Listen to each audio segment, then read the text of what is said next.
안녕하십니까. 유엔 미래 포럼의 박영숙입니다. 박영숙의 미래 TV.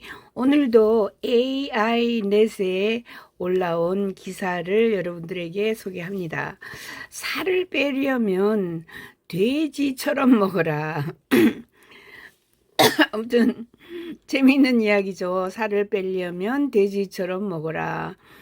돼지를 더 이상 비하하지 말아야 한다. 오히려 돼지는 적게 먹고 절제하며 건강한 체중을 유지하는 것과 관련해서 우리가 배워야 한다.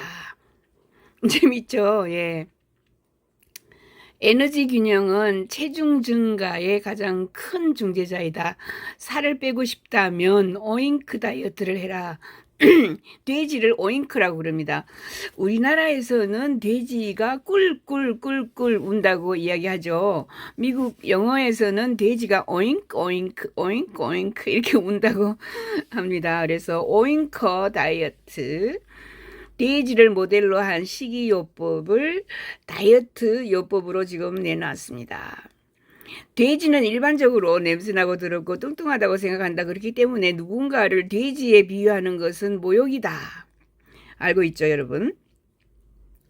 그러나 돼지 영양학을 전문으로 하는 두 농업과학자인 테오 반 캠펜하고 루드 질스트라는 3월에 메타볼라이즈라는 저널에다가 이런 기사를 실었는데요. 돼지는 이러한 좋지 않은 평판을 받을 자격이 없다.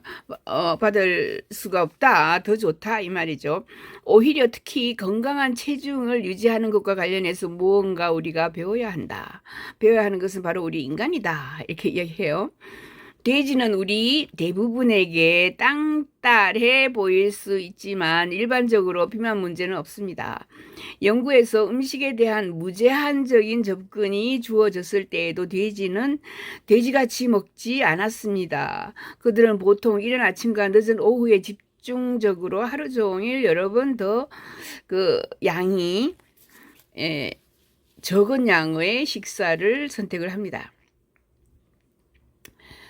테오 반 캠펜과 루지스트라는 돼지는 신진대사 요구에 가장 잘 맞을 때 먹기에 충분히 그죠? 자기가 딱 필요로 할 때 딱 먹고요. 영리하지만 인간은 이 능력을 이런 것으로 영리하지 않은 것으로 본다라고 말했습니다. 슬프게도 돼지는 자제력 행사에 대한 지혜를 우리와 공유할 수가 없습니다. 돼지는 아주 자제력이 높다 이런 거예요. 인간은 자제를 못하죠.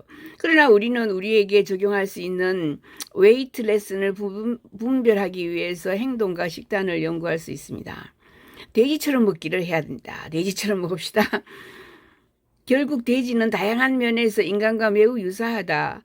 우리 둘 다 역사적으로 음식에서 같은 맛을 많이 공유하면서 잡식성 식단을 먹었습니다. 인간이나 돼지나 잡식성이다. 우리 두 종류 다 모두 매우 유사한 소화기관을 가지고 있습니다. 그렇죠? 그래서 사람에게 장기가 부족할 때 돼지의 장기를 가져와요. 소의 장기, 쥐의 장기, 이런 게 가져오는 게 아니라 돼지의 장기를 가지고 옵니다. 돼지에다가 인간의 심장을 심어서 키워서 그거를 인간에게 다시 수술을 한다든가 이런 연구는 전부 돼지하고 연결이 돼 있어요. 돼지 유래의 인슐린을 많이 우리가 참 가지고 옵니다. 인슐린 실험실에서 인간 버전을 합성하기 전에 주로 인간 당뇨병을 치료하는데 돼지의 인슐린이 사용되었다. 과학자들은 유전적으로 변형된 돼지 장기를 인간에게 이식하는 작업을 많이 하고 있죠. 방금 이야기했다시피 유전자를 변형시켜 가지고 돼지의 장기에다가 인간의 유전자를 넣어서 그 심장이면은 심장을 키워가지고 또 우리가 신장도 키우고 간도 키워요. 간도 키워가지고 인간에게 이식을 합니다. 더욱이 인간에 대한 대부분의 영양 연구와 달리 돼지에 대한 연구는 아주 엄격합니다. 인과관계가 아닌 상관관계에 보여질 수 있는 긴 설문조사 에서 가져온 무의미하고 잘못 기억된 자기 보고 데이터는 없습니다. 대신 우리는 동물 대상의 영양이 엄격하게 통제되는 많은 장기 시기 연구를 가지고 하고 있습니다. 이러한 실험에서 우리는 다양하고 유용한 것을 배웠어요. 예를 들어서 빠르게 소화되는 탄수화물보다 몸에서 천천히 소화되는 탄수화물을 섭취해서 혈당 수치가 급상승하는 것을 방지하고, 그렇게 되면 그 돼지가 더 날씬해진다는 걸 알게 되었죠. 이러한 탄수화물에는 다른 식품 중에도 대부분 똑같은 야채, 통곡물, 콩류 이런 걸 먹어야지 우리가 당뇨에 좋다, 이런 이야기죠. 우리는 또한 칼로리가 일정이 유지되는 경우에도 돼지가 더 적은 양의 식사를 강요하는 것보다 더 적은 양의 식사를 선호하는 습관이 돼지를 날씬하게 만든다는 사실도 알게 되었습니다. 셋째, 돼지는 필요한 에너지에 따라 먹는 것이 가장 좋으며 필요한 모든 영양소, 비타민, 미네랄이 포함된 영양학적으로 완전한 식단을 섭취할 때 칼로리, 지방이 아닌 근육으로 바꿔가지고 그죠, 또 탄탄해진다라는 걸 알게 되었습니다. 결핍은 소비된 에너지가 사용되는 방식을 손상시킬 수 있다고 저자는 썼습니다. 식이 에너지를 지방으로 전환하는 것이 최소 저항의 길인 것 같다. 인산염과 같은 영양소 결핍이 다른 에너지 활용 수단을 방해할 때 지방으로 전환이 지속되는 것 같아요. 인산염 이런 것이 영양소가 모자라면은 지방으로 뚱뚱해진다, 이런 말입니다. 오잉크 다이어트는 그럼 뭔가 한번 보겠습니다. 오잉크 다이어트. 무엇보다도 돼지에 대한 영양 연구는 에너지 균형이 체중 증가의 가장 큰 중재자임을 강력하게 알려줍니다. 칼로리 개선은 우리가 돼지 영양에 크게 의존하는 것이며 인간에게 효과가 없다고 믿을 만한 이유가 거의 없습니다. 대부분 인간은 유지 관리 및 신체 활동에 필요한 것보다 적은 칼로리를 소비하여 체중을 줄 수 있어야 한다라고 데오판 캠펜과 질스트라가 말합니다.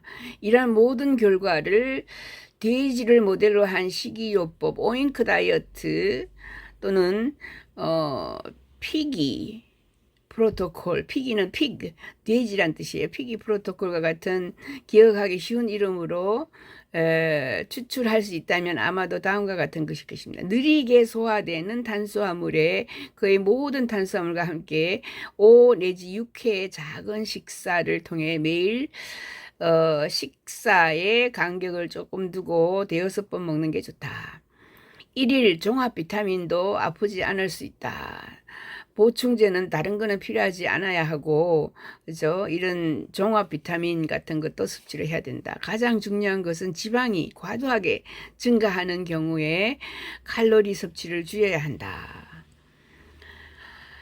이렇게 돼지에게서 배우고 있습니다. 우리가 오잉크 다이어트 기억해 놔야죠. 오잉크 다이어트, 느리게 소화되는 탄수화물을 먹어야 한다. 그 탄수화물이 아까 뭐 콩류라든가 통곡류라든가 뭐 이런 게 있었죠.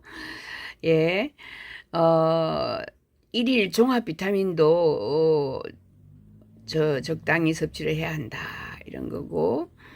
가장 중요한 것은 지방이, 그죠?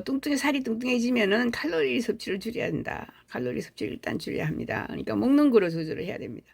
인간은 돼지가 아니지만은 돼지 데이터를 빌리는 것이 데이터가 전혀 없다는 것보다 훨씬 진실에 가깝습니다. 라고 연구.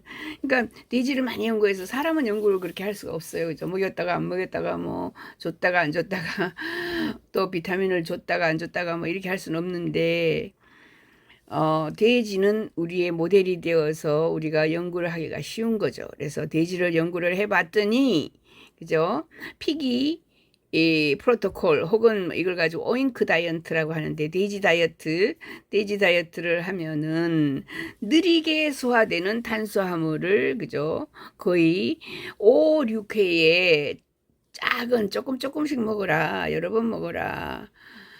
그리고 1일 종합 비타민도 챙겨 먹어라. 그리고 중요한 것은 지방이, 그죠? 과도하게 증가할 경우에는 반드시 칼로리 섭취를 줄여야 한다. 뭐 이런 것들이 있습니다. 돼지 다이어트 여러분들이 돼지를 연구하여서 봤더니 돼지가 살이 우리는 뭐 돼지를 살찌우게 하기 위해서 노력하지만 돼지가 이러이러한 경우에 살이 안 찌더라 라는 거를 우리가 배우게 됩니다. 그렇죠? 박영숙의 미래 TV 오늘은 AI넷 제가 발행하는 신문에서 그죠? 살 빼려면 돼지처럼 먹어라. 오잉크 다이어트를 소개해 드렸습니다. 자주 먹고, 그죠? 주로 통곡류, 이런 거, 아까, 봤죠? 거기에서 야채 많이 먹어야 되고, 통곡물 많이 먹어야 되고, 콩류, 콩 같은 거 많이 드시기 바랍니다. 박영숙의 미래TV 구독, 좋아요 꼭 부탁드릴게요. 감사합니다.